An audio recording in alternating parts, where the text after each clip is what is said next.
you? Michael told me about this situation we have with this car with the aftermarket parts stuff. Right. He said you weren't going to take care of the aftermarket parts or whatever. Correct. I'm kind of stuck between a rock and a hard place here, Mm-hmm. you know. I don't know what to do. I mean, y'all are the ones that figured the parts, you know. I guess you right. can... If you guys say there's something wrong with the parts, so they're faulty, they were made wrong or something, there's something wrong with the parts. I've never so then they need to go back to the vendor who created the bad part. Well, see, we lost our vendor. We used to use Keystone, and we returned so many parts that they banned selling us any more parts. So I've got a policy. There's this thing on my wall up in here that says we do no longer return aftermarket parts if they do not fit. Then you insist on them, then you still have to purchase them. And everybody knows that comes in the door, you know, they're notified about it, you know. Right. But you don't have to return them. We can't force you to do that. But y'all forced us to buy them. We fixed it your way. It's kind of like a scenario. I'm a baker, and I bake cakes, and I have a certain way I bake my cakes. And you say, no, I don't want it that way. Do it this way. And I say, well, you're still going to have to pay for that cake. If you don't like it, it's not the way we do it. But if we bake a cake that way, we can't do it for free because you're the one telling me to do it that way. You understand what I'm saying? And so we did it your way. We did it your way, but now we need to get paid for it. It didn't work. We tried to make them fit, but the customer would not accept them. Okay. We paid for OEM parts to replace them because of the flaws that you guys pointed out, and we paid for the labor to do it again and to be painted again. But you told me the parts themselves are coming from a vendor that you guys chose to use, and you're saying there's a problem with a part, then send them back to that vendor. That's how it works. We don't return parts. So if it went in front of a judge, and I said, Your Honor, they told us that they wanted to use these parts, and they were notified that if we use those parts, and we do not send them back, and then they said to go ahead and do it. And I'll say, Your Honor, it's just like if I baked a cake for somebody, and they wanted the different ingredients, not the ones that I normally put on there, and I told them if they didn't like it, they still had to pay for that cake. I can't send the ingredients back. These parts, I can't send. I mean, I might can send them back, but they've already been painted and everything else. Right. Well, in this will they case, even take them back if you paint them?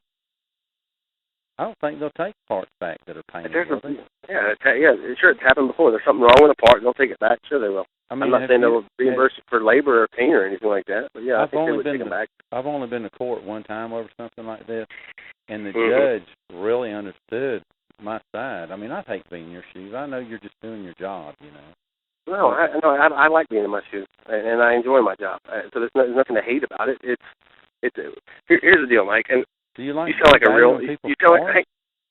Hang on. Just let me try to say something for a minute. You sound like a real nice guy, you know. Yeah, and we probably get along outside of this. We probably get along great.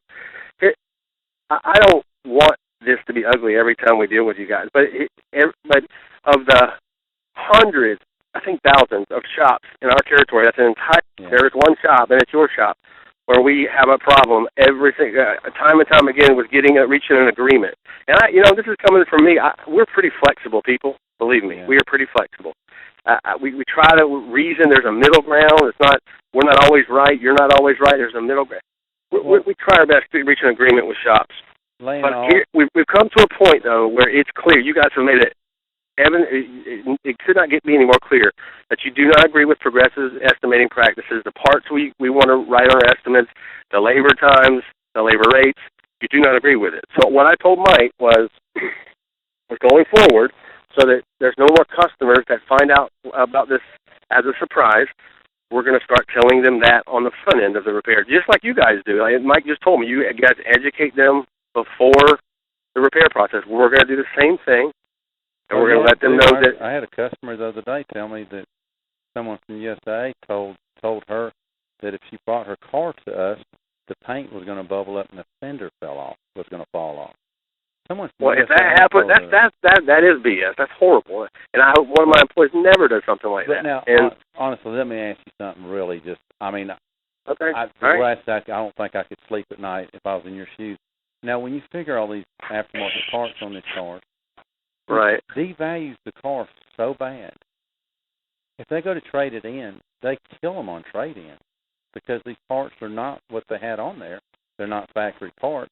Do the people deserve to have these less of a quality part on their car? But here's the thing: it's not like it's just I'm just making this up and says we have to write all OEM parts, and we're going to write all OEM parts, and we're not going to think twice about it. It's not like we're trying to put anybody in a bad situation. We are simply following the rules set forth for us in this state.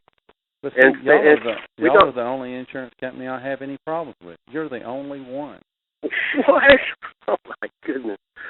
You're the only one I have problems with. I don't understand. Right.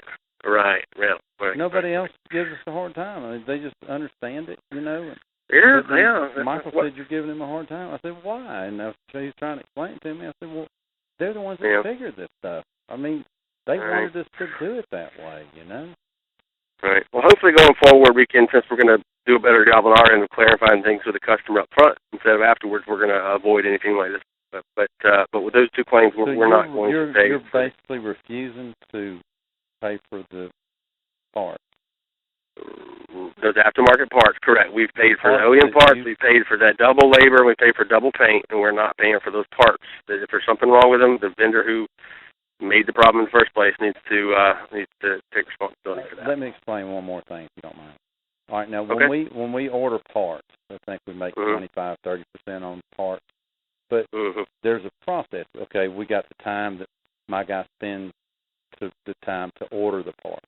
Then when they come in, I've got a parts guy. He checks them in, and my secretary writes a check, and we got our money out. So it went through like 3 or 4 people's hands right there. So then that's how we stay in business. Is we got to make a profit to stay in business, but we make a profit off these parts. All right, and then if we have to order them twice, that's like twice the amount of work. So should we get paid twice? Markup?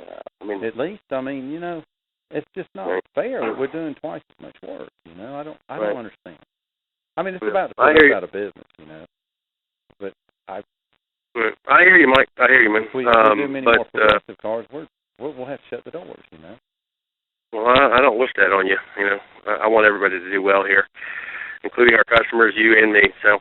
Now, if someone hits you and you were driving around down the road in a car with all genuine parts, and someone hits you, would you accept all that Chinese stuff on your car? Honestly? I don't know anything about Chinese, but would I accept an aftermarket part on my car? Yeah. I would.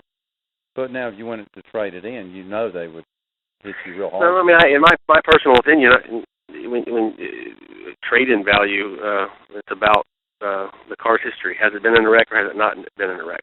Okay. Are you going to pay this lady diminished for the customer the diminished value that you owe them? Or are you going to try to hide it from them? I don't think we try to hide anything. Now, I'll tell you, all the insurance companies, they don't pay the people the diminished value. Maybe I should educate her about that, too. You know, go for it. I mean, we're not trying to hide anything. We're here to pay what we owe. And we firmly believe that. All right. Now, I'm going to tell you something.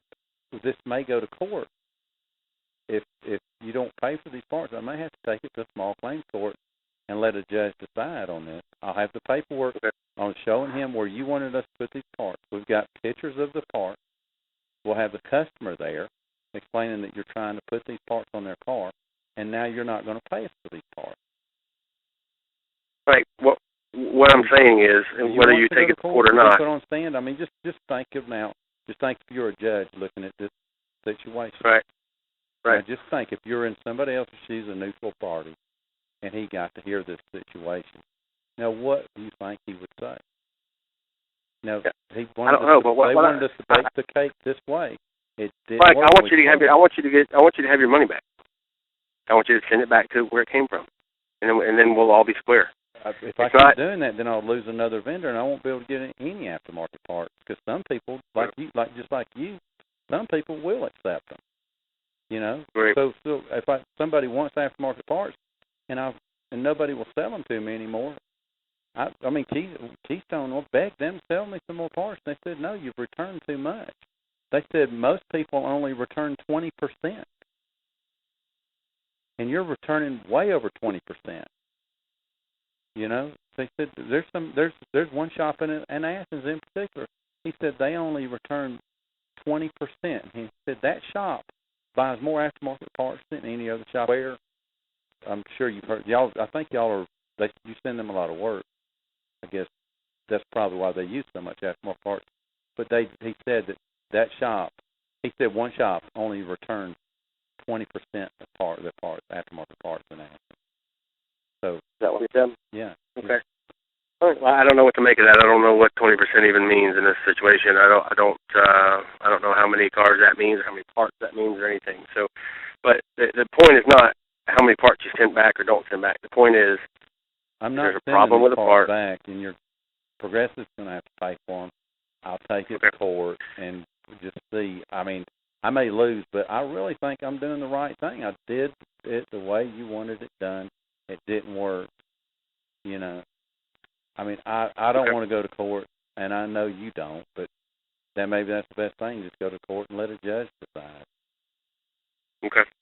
But well, anyway.